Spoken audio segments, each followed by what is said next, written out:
గిద్దలూరు, మాచర్ల, ఆళ్లగడ్డ ఆ ప్రాంతాలకు సంబంధించినటువంటి ఎస్పీలతో ఈరోజు రాష్ట్ర ఎన్నికల సంఘం మీటింగ్ పెట్టింది నిన్న. అయితే ఎందుకు పెట్టిందంటే ఇటీవల కాలంలో మనం చూసాం ఈ గిద్దలూరు, ఆళ్లగడ్డలో హత్యలు జరిగాయి. అదేవిధంగా మాచర్లలో ఆ ప్రాంతంలో ఈరోజు ఈ యొక్క కారు దగ్ధమైంది. అంటే తగలబెట్టేశారు వైసీపీ వాళ్ళు వచ్చి, టీడీపీ వారు.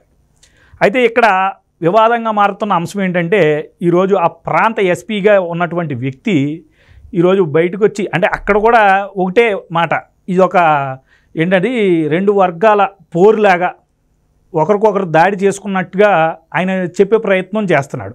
అంటే వాస్తవానికి ఒకడు వచ్చి ఒకరిని కొట్టేస్తే అది ఇద్దరు కొట్టుకున్నట్టుగా చెప్పడం అనేది కరెక్ట్ కాదు కదా. ఒకటి దండయాత్ర, అంటే వైసీపీ వారి దండయాత్ర, వాళ్ళు వచ్చేసి టీడీపీ వాళ్ళ ఆస్తుల్ని నాశనం చేసేసారు, దాడులు చేశారు.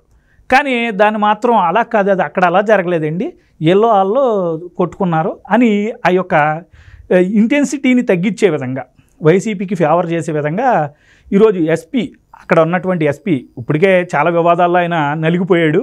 మళ్ళీ ఇంకోసారి రాష్ట్ర ఎన్నికల సంఘం దగ్గరికి వెళ్ళి అబద్ధం ఆడుతున్నాడు మళ్ళీ వెళ్ళి. సో ఎలా చూడాలి అక్కడ ఉన్నటువంటి ఎస్పీ, అతను రెడ్డి, అతని పేరు ఏదో ఉంది. సో అతను ఇంకా ఇదే పద్ధతి ఇంకా జగన్మోహన్ రెడ్డి గారికి ఫేవరబుల్గా ఉండడం, ఆయన ఏం చెప్తే చేయడం, ఇటీవల కాలంలో ప్రధాని సభలో కూడా ఆయనకి ఇష్టాసారంగా వ్యవహరించడం అన్నీ మనం చూసాం. మీ అభిప్రాయం ఏంటి దీని మీద? అసలు ఓవరాల్గా ఎందుకు ఈరోజు ఎస్పీలు ఇలా జగన్మోహన్ రెడ్డి గారికి ఈరోజు కోడ్ వచ్చేసింది, కోడ్ వచ్చేసాక కూడా ఇంకా సపోర్టివ్గా, ఇంకా అనుకూలంగా ఓ పక్కన అధికారులను సస్పెండ్ చేస్తూ వాళ్ళ మీద చర్యలు తీసుకుంటూ బెదిరిస్తున్న ఈ యొక్క కేంద్ర ఎన్నికల సంఘం అయినా సరే వీళ్ళు మారట్లేదు, వీళ్ళ పద్ధతులు మార్చుకోవట్లేదు. మీ అభిప్రాయం ఏంటి ఓవరాల్గా దీని మీద? మీరు ప్రస్తావించింది పల్నాడు ఎస్పీగా ఉన్న రవిశంకర్ రెడ్డి గారి గురించి. ఇక్కడ ఎన్నికల కోడ్ విడుదలైంది 16వ తారీఖు రోజు. ఆంధ్రప్రదేశ్ రాష్ట్ర అసెంబ్లీకి, పార్లమెంటుకి కలిపి కోడ్ విడుదలవడం జరిగింది. ఒక్కసారి కోడ్ అమల్లోకి వచ్చినాక అధికారులది సుపీరియర్ అధికారం, పాలకులది నిమిత్త మాత్రులుగా మారిపోతారు. అంటే పాలన చేసే ముఖ్యమంత్రి కన్నా కూడా అధికారులే బలోపేతం అవుతారు. ఎందుకంటే అన్ని రాజకీయ పక్షాలకి ఈక్వల్ ప్లాట్ఫామ్ ఉండాలి అని చెప్పని కోడ్ ఆఫ్ కండక్ట్ అమల్లోకి వస్తుంది. ఎన్నికల సంఘం సర్వం సహా అధికారాలు కలిగి ఉంటుంది. రాష్ట్ర ప్రభుత్వ, కేంద్ర ప్రభుత్వ యంత్రాంగాలు మొత్తం కూడా ఎన్నికల సంఘం ఆధీనంలో ఉంటాయి. ఇటువంటి సందర్భంలో స్వయం నిర్ణయ అధికారం అధికారుల చేతిలో ఉంటుంది. ఏదైనా ఒక రాజకీయ పక్షం ఒక తప్పు చేస్తుంది, దాన్ని అరికట్టగలిగే, అడ్డుకోగలిగే, వాళ్ళ మీద చర్యలు తీసుకోగలిగే అధికారం అధికారులకే ఉంటుంది. స్వయం నిర్ణయ అధికారం అంత ముందులాగా కన్సర్న్ మంత్రినో ఇంకొకరినో అనుమతి అవసరంలా డైరెక్ట్గా ఎలక్షన్ కమిషనర్కి రిపోర్ట్ చేయొచ్చు. పలానా దగ్గర పలానా రాజకీయ పార్టీ తప్పు చేస్తుంది అని చెప్పని ఎలక్షన్ కమిషన్కి నివేదించి ఆయన నుంచి అనుమతి తీసుకొని వీళ్ళు డైరెక్ట్గా చర్యలు తీసుకోవచ్చు. అంతటి సర్వసత్తాక అధికారాలు కలిగి ఉన్న అధికార వ్యవస్థ ఇప్పటికీ కూడా రాజకీయ నాయకుల చేతిలో బందీలుగానే మారి, రాజకీయ నాయకుల అడుగులకు మడుగులొత్తే విధంగా కొంతమంది అధికారులు, మొత్తం రాష్ట్రంలో ఉన్న అధికారులు ఇదే విధంగా వ్యవహరిస్తున్నారని చెప్పని నేను కూడా ఆరోపించను.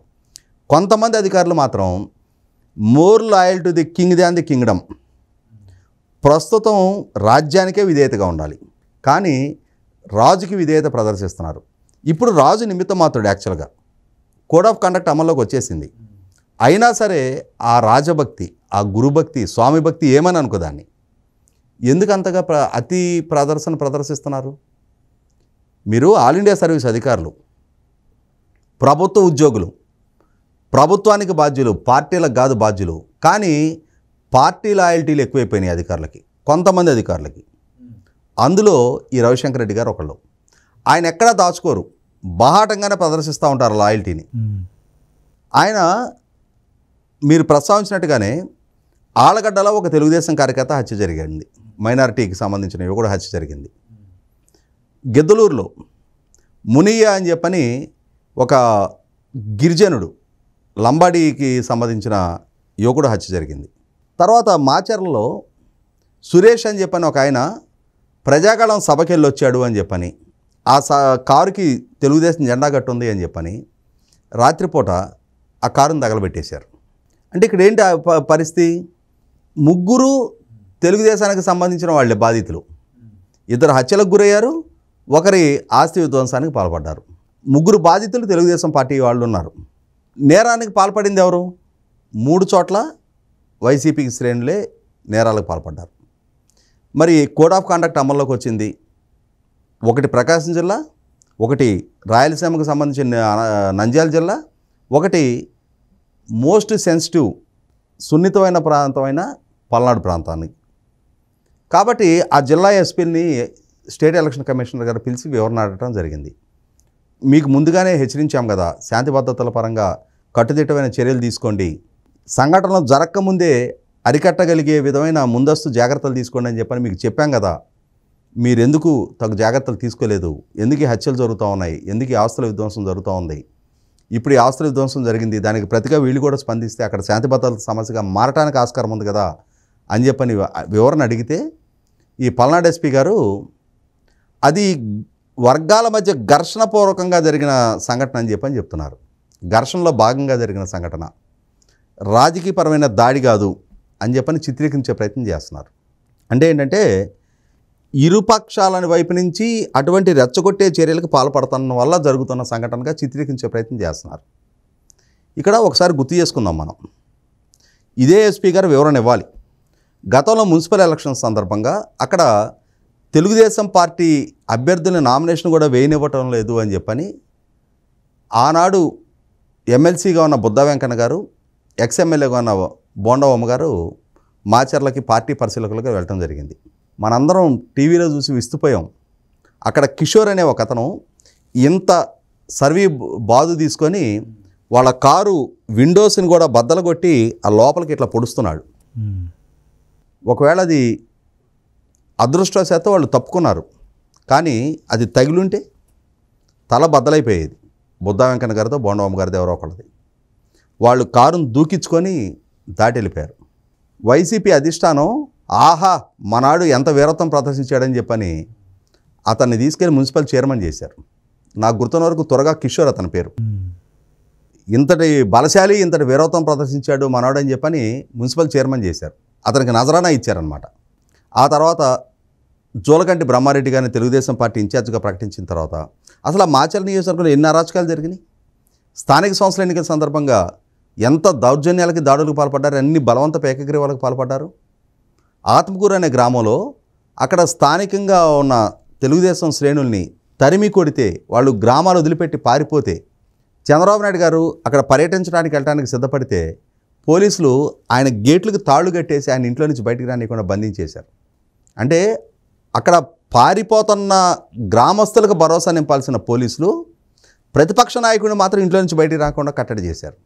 జోలకంటి బ్రహ్మారెడ్డి గారిని మాచర్ల తెలుగుదేశం పార్టీ ఇన్ఛార్జిగా ప్రకటించిన తర్వాత ఆయన తెలుగుదేశం పార్టీ కార్యక్రమాల నిర్వహణకి మాచర్లో అడుగు పెడితే ఎన్ని ఘర్షణలు జరిగినాయి? తెలుగుదేశం పార్టీ కార్యాలయాన్ని దహనం చేశారు కదా. అక్కడ స్థానిక తెలుగుదేశం పార్టీ నాయకులకు సంబంధించిన ఇళ్లల్లో పురుషులు లేరు, మహిళలు ఉన్నారు. వాళ్ళ సమక్షంలోనే వాళ్ళ ఫర్నిచర్లు మొత్తం ధ్వంసం చేసి ఆస్తులు ధ్వంసానికి పాల్పడి ఎంత విధ్వంసం సృష్టించారు.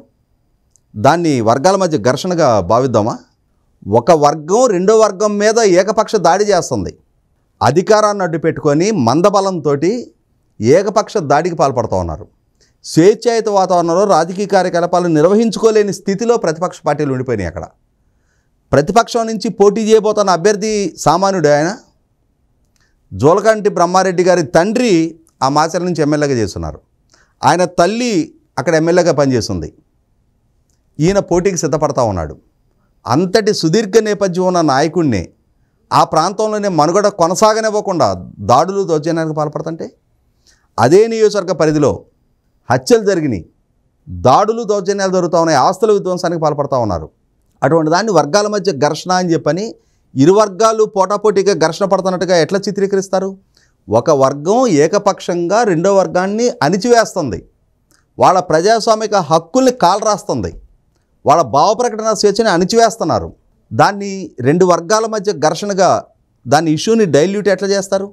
అంటే వాళ్ళు తప్పు చేస్తున్నారు అని చెప్పని అడ్మిట్ అవడానికి కూడా ఈ ఎస్పీ గారికి మనసు రావట్లా. చట్టంలో ఒకరు రెండో వారి మీద దాడి చేశారంటే ఒక కేసు, ఇరు వర్గాలు ఘర్షణ పడ్డాయంటే ఒక కేసు. ఇరు వర్గాలు ఘర్షణ పడ్డారు అని అంటే ఇద్దరూ ముద్దాయిలుగా ఉంటారు. ఇద్దరిని బైండ్ ఓవర్ చేయడానికి ఆస్కారం అవుద్ది. ఒకరు రెండో వారి మీద దాడి చేశారు అని అంటే ఒకరే దోషులుగా ఉంటారు. అందుకోసం అని చెప్పని దీన్ని ఇట్లా చిత్రీకరించే ప్రయత్నం అనమాట. ఆయన మీటింగ్కి వెళ్ళొచ్చాడు, కారు ఇంటి బయట ఆపుకున్నాడు. మీటింగ్కి వెళ్ళటం నేరమా? ఆయనకి ఇష్టమైన రాజకీయ పార్టీ సమావేశాలకి హాజరయ్యే హక్కు, స్వేచ్ఛ ఆయనకుంది. ఆ కారును తగలబెట్టడం ఏంటి? దాన్ని వర్గాల మధ్య ఘర్షణగా ఎట్లా చిత్రీకరిస్తాడు ఎస్పీ? అతను 100% వైసీపీ పార్టీకి లాయల్టీ ప్రదర్శిస్తున్నాడు, ప్రభుత్వానికన్నా కూడా. గతంలో పట్టాభి గారు ఇల్లు మొత్తం అలాగే కదా పగలగొట్టేశారు. అది విజయవాడలో జరిగింది.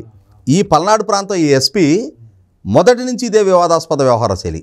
గతంలో తెలుగుదేశం పార్టీ కార్యాలయాన్ని దహనం చేస్తే, అక్కడ స్థానిక నాయకుల ఇళ్ల మీద పడి ధ్వంసం చేస్తే మిమ్మల్ని ఎవరు వెళ్ళమన్నారు? అక్కడికి ఎవరు వెళ్ళమనేదేంటి?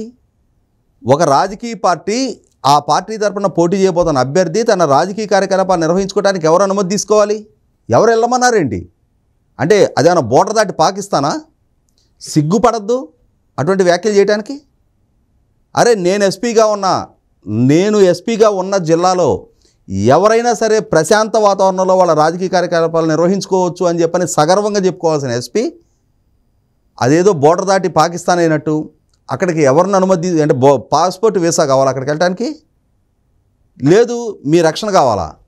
అంటే ఎంత సిగ్గుచేటైన వ్యవహారం అది. అక్కడ స్వేచ్ఛగా రాజకీయ కార్యకలాపాలు కూడా నిర్వహించుకోలేకపోతున్నారు అని అంటే మొట్టమొదటిగా ఎస్పీగా మీరు తలంచుకోవాలి. ఇదే ఎస్పీ నిర్వాహకం మొన్న చెల్లూరుపేట దగ్గర బొప్పూడిలో ప్రధానమంత్రి గారు హాజరైన సభ, నేను ప్రత్యక్ష సాక్షిని. అక్కడ వివిఐపి గ్యాలరీలో ప్రధానమంత్రి గారు డయాస్ మీద ఉండగా ఆయన ముందున్న గ్యాలరీలో ఒక తొక్కిసలాటకి ఉద్దేశపూర్వకంగా విధ్వంస రచన చేశారు. ఎవరి భద్రతా వైఫల్యం అది? 100% ఈ ఎస్పీ బాధ్యత రాహిత్యం. ఆ గ్యాలరీలో తొక్కిసలాట కానీ జరుగున్నట్టయితే ఎంతమంది ప్రముఖులు ఉన్నారా గ్యాలరీలో? నారా లోకేష్తో సహా అదే గ్యాలరీలో ఉన్నారు. ఉద్దేశపూర్వకంగా ఏ పాసులు లేని 100-150 మంది 200 మంది వరకు ఆ గ్యాలరీలోకి చొరబడ్డారు. ఎట్లా చొరబడ్డారు? భద్రతా పరంగా మీరు తీసుకునే చర్యలు ఏంటి? ఎందుకు కట్టడి చేయలేకపోయారు? మీకు గనక బాధ్యత ఉండున్నట్టయితే ప్రధానమంత్రి గారు డయాస్ మీద ఉండగా ఆయన ముందున్న వివిఐపి గ్యాలరీలో ప్రధానమంత్రి గారు ప్రసంగిస్తుండగా 4 సార్లు ఆడియో ఇంటరప్షన్సా? చంద్రబాబు నాయుడు గారి ప్రసంగానికి ఆడియో ఇంటరప్షన్సా? పవన్ కళ్యాణ్ గారి ప్రసంగానికి ఆడియో ఇంటరప్షన్సా? ఆ మాత్రం భద్రతా చర్యలు తీసుకోలేరా? ఆ లైటింగ్ టవర్ల మీద కుర్రాళ్ళు ఎక్కేసి ప్రధానమంత్రి గారు స్వయంగా లేసొచ్చి పవన్ కళ్యాణ్ గారు ప్రసంగం జరుగుతుండగా ఆయన అప్పీల్ చేయాలా? ఏం చేస్తున్నారు మీరందరూ? ప్రధానమంత్రి గారికి అందివ్వాల్సిన మొమెంటోల్ని పవన్ కళ్యాణ్ గారు, చంద్రబాబు నాయుడు గారు ప్రధానమంత్రి గారికి కప్పాల్సిన శాల్వాలు, ఇవ్వాల్సిన బొకేలు, అందివ్వాల్సిన మొమెంటోల్ని పోలీసులు అడ్డుకుంటుంటే ఎక్కడున్నారు మీరు? ఆయన ఈ ప్రాంతానికి అతిథిగా వచ్చారు. ఆయనకి మర్యాదపూర్వకంగా ఒక శాల్వా కప్పటం, ఒక బొకే ఇవ్వటం, స్వాగత సత్కారాలు చేయటం అనేది కనీస మర్యాద. ప్రధానమంత్రి ఆయన, వాటిని మీరు అడ్డుకుంటారా? అంటే వైసీపీ అంటే అంత ప్రేమ కారిపోతుందా? ఆ ప్రేమ మాటున మీ విధులను కూడా భంగం కలుగుతుంటే ఇంత నిర్లక్ష్య ధోరణి ప్రదర్శిస్తారా? ఒక పక్క ఏకపక్ష దాడి జరుగుతుంటే దాన్ని వర్గాల మధ్య ఘర్షణగా చిత్రీకరించే ప్రయత్నం చేస్తారా? 100% ఆక్షేపణ ఎస్పీ గారు. చాలా ఏజ్ ఉంది మీకు, చాలా ఉన్నత స్థానానికి చేరాల్సిన అధికారులు మీరు, ఆల్ ఇండియా సర్వీస్ అధికారులు. కొన్ని కోట్ల మంది కోరుకుంటే కొద్ది మందికి దక్కే సువర్ణావకాశం మీకు దక్కిన ఈ ఉద్యోగం. You are the cream of the society. మీకు ఆషామాషిగా ఉద్యోగం దక్కిందని నేను కూడా అన్నాను. చాలా కష్టపడి ప్రతిభ కనపరిస్తే మీకు ఆ ఉద్యోగం దక్కింది. ఐపీఎస్ దక్కడం అంటే మామూలు ఇష్యూ కాదు. నాలాంటి వాళ్ళకి ఎందరికో ఆ రోజుల్లో ఆ వయసులో కోరికలు ఉండుంటాయి. మాకు దక్కలా, మీకు దక్కింది. దాన్ని సద్వినియోగపరచుకోండి, సమాజంలో గౌరవం పెంచుకోండి.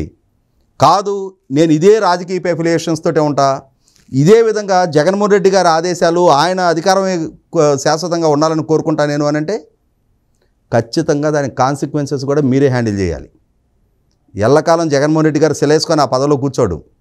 ఇది డెమోక్రసీ, బ్యూటీ ఆఫ్ డెమోక్రసీ. ఎవరిని ఎప్పుడైనా దింపుద్ది, ఎవరిని ఎప్పుడైనా అధికారం ఎక్కించుద్ది. మీరు సిస్టమ్కి బాధ్యులు, సమాజానికి బాధ్యులు, చట్టానికి బాధ్యులు, ప్రభుత్వానికి బాధ్యులు, రూల్ ఆఫ్ లాకి కట్టుబడి పనిచేయాలి. కాదు అంటారా? రేపటి రోజున దానికి బాధ్యులు కూడా మీరే.